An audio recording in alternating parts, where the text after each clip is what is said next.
Hey guys, welcome to another episode of the Vinyl Den, your channel for record collecting by record collectors. My name is Nick. Today it's Tuesday, so this is actually part 2 of this the video for this week. If you haven't checked out part 1, make sure you go back and check that out, because there's over 500 albums coming out this Friday. I got 25 total I'm going to talk about. So I talked about 12 in the first video. I'm going to talk about the other 13 in this video today. There's a bunch of links down below. Make sure you go check them out. There's links for the Vinyl Den Facebook group, for our merch page, for the Spotify and Apple Music playlists we put together every week, and also the Patreon page. So make sure you go check all that out. Of course, if you enjoyed the episode, make sure you give me the old thumbs up. Hit that subscribe button down below. Make sure you hit that notification bell so you're notified every time I release new episodes. So like I said in the intro, well over 500 albums coming out. I talked about 12 in the first video. I'll drop a link above. If you haven't checked it out, make sure you go check that out. So I got 13 more I'm going to talk about in this one.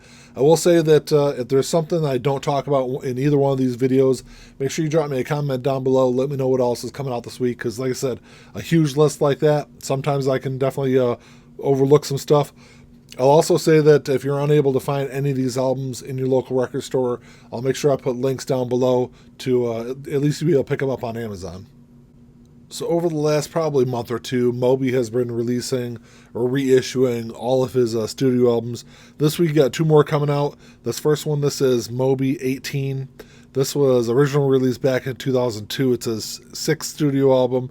And Play, which was released in '99, it was supposed to be his last studio album, and then it kind of got huge, and I think it ended up being the highest selling electronic album ever. So while he was on tour, actually for Play, he started working on 18. So he started working on this new material, and that's what eventually turned into. So that's gonna run you $33 online. And this week you also got Hotel being reissued. This was originally released back in 2005. It was his 7th studio album, and it was definitely Hotel was a stylistic change for Moby. Throughout his entire career, he'd been this electronic musician, and then with the Hotel, he kind of moved on and did more of a straightforward kind of alternative sound. And this was his first album since his debut album back in 1993, not to have vocal sampling on it. So it's definitely a different kind of album. And that one's going to be a little bit cheaper. It's going to run you $24. So at least if you're a Moby fan, it's definitely worth checking those albums out. An album that I'm really looking forward to this week, and I'm sure a bunch of other people out there are looking forward to it also. But this is Ozzy Osbourne's new album, Patient Number 9. I will say there are a bunch of different variants of this. I know I've seen like Walmart, there's a Walmart variant that's like a gold color, which looks really cool. It's probably the one I'll end up grabbing, but there's like a red Target version. I think the Amazon exclusive is clear.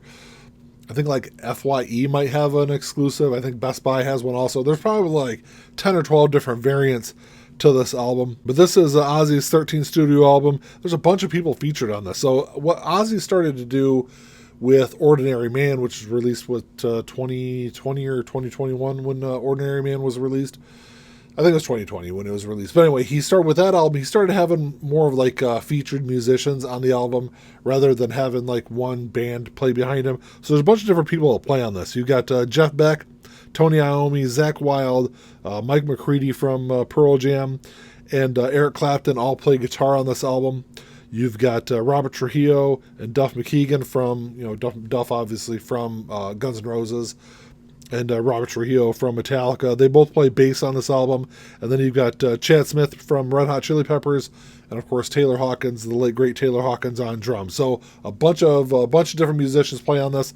I'm really looking forward to this. I've heard 2 tracks off this album so far, and it sounds absolutely fantastic. I'm really excited for it. It's going to run you about $34 online, so it's about the going rate for albums nowadays. But I'm so excited for this album. Ian and I actually did a whole video not too long ago about this one, so that's definitely one I'm going to grab this week. You've also got Powerman 5000 Tonight, The Stars Revolt being reissued this week, and this is actually the first time this album's been available on vinyl, which I was really kind of surprised by. This was originally released back in '99. It was their 3rd studio album. It's actually the only album of theirs I've ever listened to, but this is going to be on Coke Clear with yellow splatter is what this is going to look like. So I'm sure it's going to look really cool. It's going to run you $30 online. Now there's been a bunch of pre-sales around this album that I've seen online. I think When Worlds Collide and Nobody's Real, I think, are the only like two big tracks off of this album. I was actually surprised this album got as big as it did when it was released. I'm not a huge fan of some of it, but there are definitely some good tracks off here. For $30, you know, if I can find a copy in a store, I'll probably pick that one up also. This week, Sub Pop is reissuing the first three albums from the Psychobilly band, the Reverend Horton Heat. If you're unfamiliar with them, Psychobilly is like a mix of punk with some country and some rock elements to it. It's definitely kind of a different sound, but of the three, I think that I've heard parts of their second album, and the third album I think was the only one I've ever fully listened to. But the first one, You've Got Smoke 'Em If You Got 'Em, this is going to be on clear vinyl. It was originally released back in 1990. It was their debut album, like I said. It's going to run you $20 online. I definitely need to stream it. It's one if I've ever heard any of it, it's definitely been a really long time since I've ever listened to that. So I'll definitely need to stream that one. Their second album, which was the full custom gospel sounds of the Reverend Horton Heat. It's a really long title, but it's going to be on Coke bottle clear, so it's going to be on that greenish kind of clear, translucent kind of color. So that was released back in 1993. That's also going to run you $20. And then their third album, which was Liquor in the Front, which I think was their most popular album. Might be wrong on that one, but it's the only one I've ever listened to the full album of. That was from 1994, and that's going to be on clear vinyl. So I will say Liquor in the Front was actually produced by Al Jurgensen from Ministry. So, you know, I think he did a really good job with it. Maybe that's why that one had the third album had a little bit of a different sound to it. But I will say that all three of those albums haven't been in print for, you know, decades, really. It's been since the mid-90s that any of them have been available on vinyl. So all three of those have been really hard to find. So for $20 each, it's definitely not bad. If I'm going to buy any of them, it's definitely going to be Liquor in the Front, though. Roxy Music is one of those bands that, you know, I like some of their stuff. They're definitely one of those bands that I could do it just a best of. So this is definitely one that's kind of right up my alley. This is the best of Roxy Music. It's a double LP. It was actually released originally back in 2001, but this is the first time it's ever been available on vinyl, and they're doing that to kind of celebrate the 50th anniversary of the band. So definitely a cool one to check out. It's going to run you $38 online, so probably in stores a couple of dollars more, probably pushing that $40 range, so we'll definitely have to see on that one. If I can get it on sale, I'll definitely grab that one. Maybe I'll wait till record store day, maybe when it's on sale, and pick it up. But this next one is definitely one that I'm looking forward to. This is Sonny Rollins' Saxophone Colossus. And this was Sonny's probably most popular album, I think. It was originally released back in 1957. And there's a bunch of great ones on this that play on this album. You got Tommy Flanagan on piano, Doug Watkins on bass, and then Max Roach on drums. So a great lineup that Sonny plays with. This is also on that second label that I talked about in the first episode of this week's, or first half of this week's episode. I'm not really all that familiar with Second, and they're doing a couple of really big jazz releases this week. But this one's going to run you $28, so if I can pick that up, I'll definitely grab that one, because I've got a couple of Sonny's albums, but I don't have this one, and I know that you know, people talk great things about this album. This week, there's a really underrated album being reissued, and this is Spacehog, the Chinese album. This was originally released back in 1998 as Spacehog's second album, so it was a follow-up to Resident Alien. And the Resident Alien was a huge album, but I think the Chinese album was released like 3 years or 2.5 years after Resident Alien, so I feel like there was a lot of steam that the band had lost over that period. But the Chinese album was actually supposed to be, I don't remember the name of it, I'll have to look it up here. It was supposed to be a soundtrack for a movie called Mungo City, which ended up being a track on the album. And then later the project was renamed The Chinese Movie, so I think that's where the Chinese album kind of came from.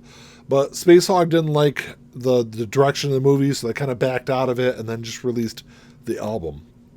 But it's going to run you $30 online, and this is one that's also been really hard to get. I don't know if it's ever been available, or it's been available on vinyl for a really long time.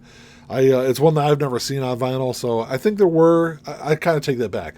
I think in 2019 or 2020 there was a really limited reissue of this, so I think this week is kind of a more full release for this album. So it's definitely one I'm going to check out because it's probably been 20 years since I've listened to it. But I did like what the stuff off of it, probably a little bit more than what was on Resident Alien. I know people kind of get on Resident Alien for having, a couple of good tracks and then a lot of filler on there, where I feel like it's the opposite with the Chinese album. I think it's definitely a more complete album that what Spacehog had previously released. This week you've also got The Cure from the Land Down Under.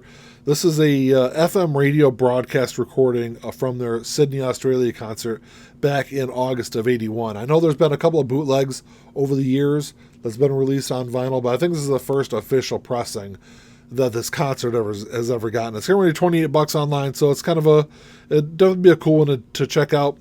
The interesting thing on this is it's listed as colored vinyl, but it doesn't say color, so I'm not really sure what color you're getting with it. But for $28, I'll definitely grab that one because I'm a huge fan of The Cure.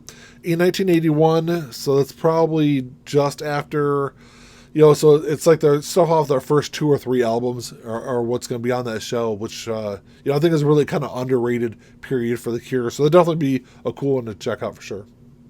Over the last year, Kiss has been releasing a lot of these off the soundboard live recordings. So this is all stuff, I think it's all been from the 70s that they've released so far, of recordings right off the soundboard during the live show.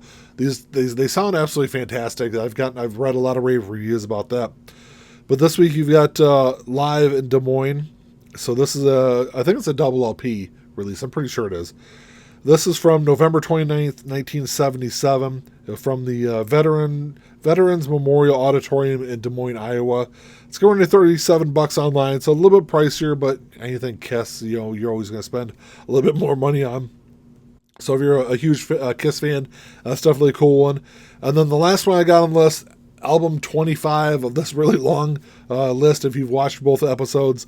This is a Walmart exclusive release of My Chemical Romance, May Death Never Stop You. May Death Never Stop You, that was their compilation Greatest Hits album that was released back in 2014. This is on green vinyl. It's a double LP. It's only $34. I think for a lot of people, I think My Chemical Romance is probably one of those bands that you can have a Greatest Hits collection of. Even though I do have all their stuff on vinyl, I do have that one also. I tend to probably play that one more than some of the other stuff. But, it's definitely a cool one to check out if you're into colored vinyl, if you're into My Chemical Romance. Well, that's all I got for you today, guys. Thanks for checking the show out. Like I said, between the 2 videos, talked about 25 albums of the 500 plus that are coming out this Friday. If there's something I didn't talk about in either one of these videos, make sure you drop me a comment down below. Let me know what else I missed, because when you're talking about that many albums, I'm sure there's probably a couple of things out there I didn't talk about.